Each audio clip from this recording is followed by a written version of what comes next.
Hi ಎಲ್ಲರೂ ಹೆಂಗದಿರಿ? ಆರಾಮದಿರಿ? ನಾನು ಕೂಡ ಆರಾಮಾಗಿದ್ದೀನಿ. ಇವತ್ತು ನಾನು ಮಾಡೋಕೆ ಕೊಟ್ಟಿರೋ ರೆಸಿಪಿ ಬಂದು ಅವಲಕ್ಕಿ ಒಗ್ಗರಣೆ ಅಂತೇಳಿ. ಸೊ ಬನ್ನಿ ನೋಡೋಣ ಏನೆಲ್ಲ ಬೇಕು ಮಾಡೋದಕ್ಕೆ ಅಂತ. ನಾನು ಒಂದು ದೊಡ್ಡ ಟೊಮೆಟೊ ತೊಗೊಂಡಿದ್ದೀನಿ, 2 ಹಸಿಮೆಣಸಿನ್ಕಾಯಿ ತೊಗೊಂಡಿದ್ದೀನಿ, ನಾವು ಖಾರ ಕಡಿಮೆ, ಕೊತ್ತಂಬರಿ, ಕರಿಬೇವು, ಈರುಳ್ಳಿ. ಒಗ್ಗರಣೆಗೆ ಕಡಲೆಕಾಳು, ಶೇಂಗಾ ಬೀಜ, ಉದ್ದಿನಬೇಳೆನ ತೊಗೊಂಡಿದ್ದೀನಿ ನಾನು. ಸೊ ಬನ್ನಿ ಒಗ್ಗರಣೆ ಕೊಟ್ಕೊಳ್ಳೋಣ. ಸೊ ನಾನು 2 ಟೇಬಲ್ ಸ್ಪೂನಷ್ಟು ಎಣ್ಣೆನ ಹಾಕಿಟ್ಕೊಂಡಿದ್ದೀನಿ.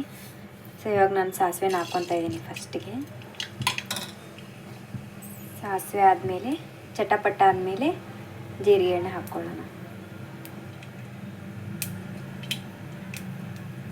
ನಾನು ಮಾಡ್ತಾ ಇರೋದು ಬರೀ 2 ಜನಕ್ಕಾಗೋಷ್ಟೇ, ಬೆಳಗ್ಗಿನ ನಾಷ್ಟಕ್ಕೆ. ಸೊ ನಾನಿವಾಗ ಜೀರಿಗೆನ ಹಾಕ್ಕೊತಾ ಇದ್ದೀನಿ. ಸೊ ಇವಾಗ ನಾನು ಶೇಂಗಾ ಕಾಳನ್ನ ಹಾಕ್ಕೊತಾ ಇದ್ದೀನಿ.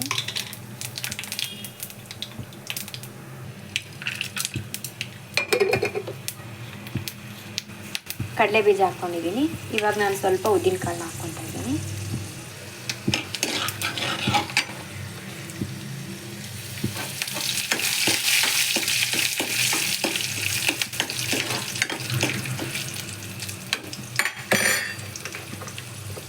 ಈರುಳ್ಳಿನ ಹಾಕ್ಕೊತಾ ಇದ್ದೀನಿ.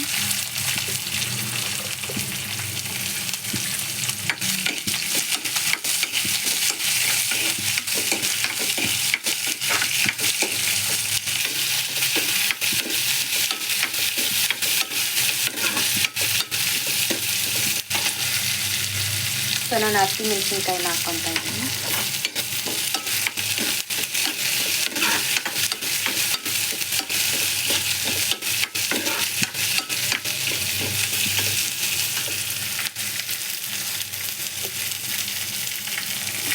ಟೊಮೆಟೊ ಹಾಕ್ಕೊತಾ ಇದ್ದೀನಿ.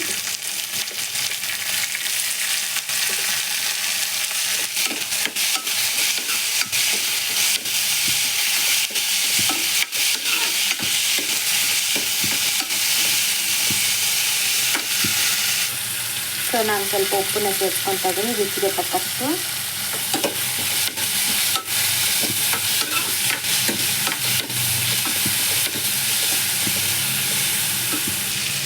ಸ್ವಲ್ಪ ಅರಿಶಿನ ಹಾಕ್ಕೊತಾ ಇದ್ದೀನಿ.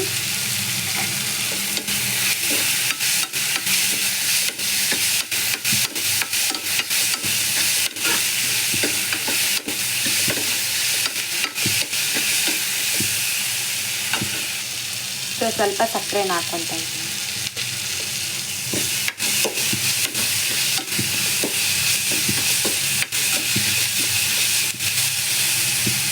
ಸೊ ನಾನು ಅವಲಕ್ಕಿನ ನೀಟಾಗಿ ನೋಡ್ಕೊಂಡಿದ್ದೀನಿ, ಇದರಲ್ಲಿ ಏನಿಲ್ಲ, ಕ್ಲೀನಾಗಿದೆ. ಇದಕ್ಕೆ ನೀರು ಹಾಕ್ಬಿಟ್ಟು ನೆನೆಸೋದಕ್ಕೆ ಬಿಡ್ತೀನಿ. ಸೊ ನಾನಿವಾಗ ಇದನ್ನು ನೀಟಾಗಿ ತೊಳ್ಕೊಂಡು ನೀರು ಹಾಕಿ ನೆನೆಯಕ್ಕೆ ಬಿಟ್ಟಿದ್ದೀನಿ. ಸೊ ಇದು ಕೂಡ ಚೆನ್ನಾಗಿ ಫ್ರೈ ಆಗಿದೆ. ಸೊ ಇವಾಗ ನಾನು ನೆನೆಸಿಟ್ಕೊಂಡಿರುವಂಥ ಅವಲಕ್ಕಿನ ಸೇರಿಸ್ಕೊತಾ ಇದ್ದೀನಿ. ಸೊ ಒಂದು ಚೆನ್ನಾಗಿ ಮಿಕ್ಸ್ ಮಾಡ್ಕೊಂಬಂದ್ಬಿಡ್ತೀನಿ ಇದನ್ನು. ಸೊ ಈ ಒಂದು ಅದಕ್ಕೆ ನಾನು ಮಿಕ್ಸ್ ಮಾಡ್ಕೊಂಡಿದ್ದೀನಿ. ಸೊ ಲಾಸ್ಟಲ್ಲಿ ನಾನು ಕೊತ್ತಂಬರಿ ಸೊಪ್ಪನ್ನ ಹಾಕ್ಕೊತಾ ಇದ್ದೀನಿ. ತುಂಬ ಅಂದರೆ ತುಂಬಾ ಟೇಸ್ಟಿಯಾಗಿರುತ್ತೆ. ಸೊ ಅವಲಕ್ಕಿ ತುಂಬ ಒಳ್ಳೆಯದು. ನಾನು ಈ ಥರ ಮಾಡ್ಕೊಂಡಿದ್ದೀನಿ. ಸೊ ನೀವು ಕೂಡ ಮನೆಯಲ್ಲಿ ಮಾಡಿ ಹೊಸದಾಗಿ ಟ್ರೈ ಮಾಡ್ತಾಯಿದ್ರೆ ದಯವಿಟ್ಟು ಮಾಡಿ ನೋಡಿ, ಎಷ್ಟು ಚೆನ್ನಾಗಿರುತ್ತೆ.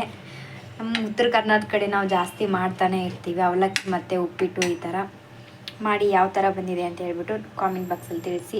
ಇನ್ನು ಯಾರೆಲ್ಲ ನನ್ನ ಚಾನಲ್ಗೆ ಸಬ್ಸ್ಕ್ರೈಬ್ ಮಾಡ್ಕೊಂಡಿಲ್ಲ ದಯವಿಟ್ಟು ಸಬ್ಸ್ಕ್ರೈಬ್ ಆಗಿ, ಶೇರ್ ಮಾಡಿ, ಕಾಮೆಂಟ್ ಮಾಡಿ ಅಂತ ಹೇಳ್ತಾ ನನ್ನ ವ್ಲಾಗ್ನ ಮುಗಿಸ್ತಾ ಇದ್ದೀನಿ.